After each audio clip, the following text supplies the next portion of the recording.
श्री चंद्रशेखर। माननीय सभापति महोदया जी, मैं सर्वप्रथम तो आपका धन्यवाद करता हूं कि आपने मुझे रेलवे संशोधन विधेयक 2024 पे अपनी बात रखने का मौका दिया। रेलवे संशोधन विधेयक 2024 पर मैं अपनी गहरी चिंता व्यक्त करता हूं। यह विधेयक भले ही रेलवे के शासन ढांचे को सुव्यवस्थित करने का लक्ष्य रखता हो, लेकिन ये हमारे रेलवे सिस्टम की मूलभूत ताकत को कमजोर कर सकता है। केंद्र सरकार की बढ़ती भूमिका भले ही अच्छे इरादों से प्रेरित हो, लेकिन इससे नौकरशाही में देरी हो सकती है और समय पर निर्णय लेने की क्षमता कम हो सकती है। हमें अपने रेलवे सिस्टम की चपलता और लचीलेपन को खोने का जोखिम उठा रहे हैं। रेलवे बोर्ड में सदस्यों की नियुक्ति में मंत्री जी से पूछना चाहता हूं कि क्या SC, ST, OBC और महिलाओं को इस बोर्ड में जगह मिलेगी? रेलवे बोर्ड सदस्यों की नियुक्ति शासन का एक महत्वपूर्ण पहलू है। यह आवश्यक है कि नियुक्तियां योग्यता और विशेषज्ञता के आधार पर हो, ना कि राजनीतिक विचारधाराओं के आधार पर। इस मोर्चे पर कोई भी समझौता निर्णय लेने की गुणवत्ता और भारतीय रेलवे के समग्र प्रदर्शन में गिरावट का कारण बन सकता है। जनता की जरूरतें सर्वोपरि है, इसलिए हमारे लिए आम आदमी की जरूरतें सर्वोपरि हैं। रेलवे सुलभ, किफायती और विश्वसनीय होना चाहिए। विधेयक को सुनिश्चित करना चाहिए कि इन सिद्धांतों का पालन होगा।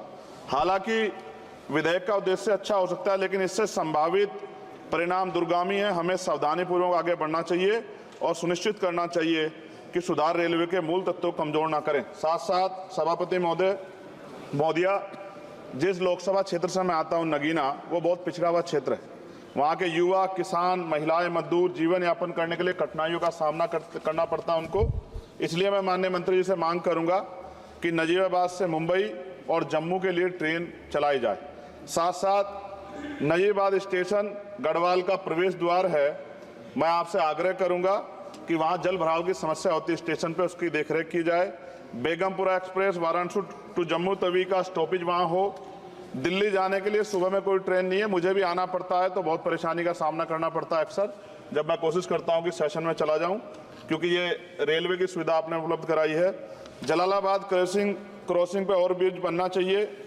धामपुर में 2 जगह पे समस्या है सर, कई घंटे खड़ा होना पड़ता है, ओवर ब्रिज की आवश्यकता है वहाँ। नगीना में ओवर ब्रिज की जो कोतवाली वाला क्षेत्र है उसमें, सेहोरा में ओवर ब्रिज की दिक्कत है, किरतपुर में है।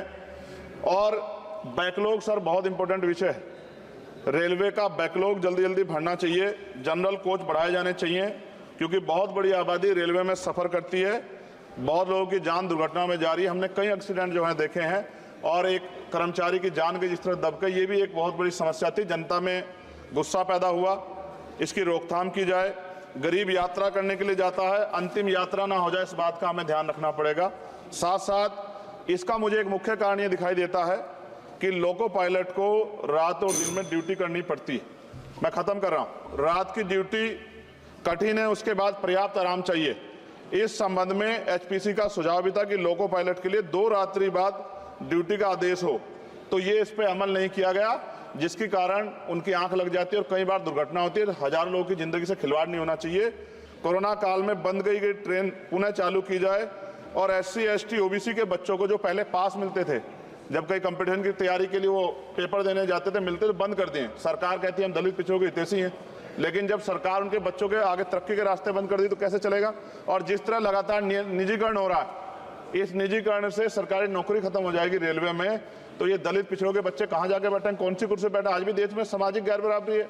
तो मैं इसलिए मंत्री से मांग करता हूँ कि आपने नजीबाबाद में वंदे भारत का स्टॉपेज दिया, इसके लिए मैं आपका धन्यवाद करता हूँ। लेकिन ये भी, इसके अलावा हमने कई मांग उठाई थी, लेकिन उन पर कोई कार्रवाई नहीं हुई। तो मंत्री जी, पार्टी से अलग हटके आप सोचें कि उस क्षेत्र का भी तरक्की होनी चाहिए, ये भी आपके अधिकार क्षेत्र का मामला है। मैं दोबारा सभापति महोदय को धन्यवाद देता हूं और माननीय मंत्री से आग्रह करता हूं कि हमारी मांगों पर ध्यान दें और उस क्षेत्र में अवसर पैदा हो, इसका ख्याल रखें। बहुत बहुत धन्यवाद।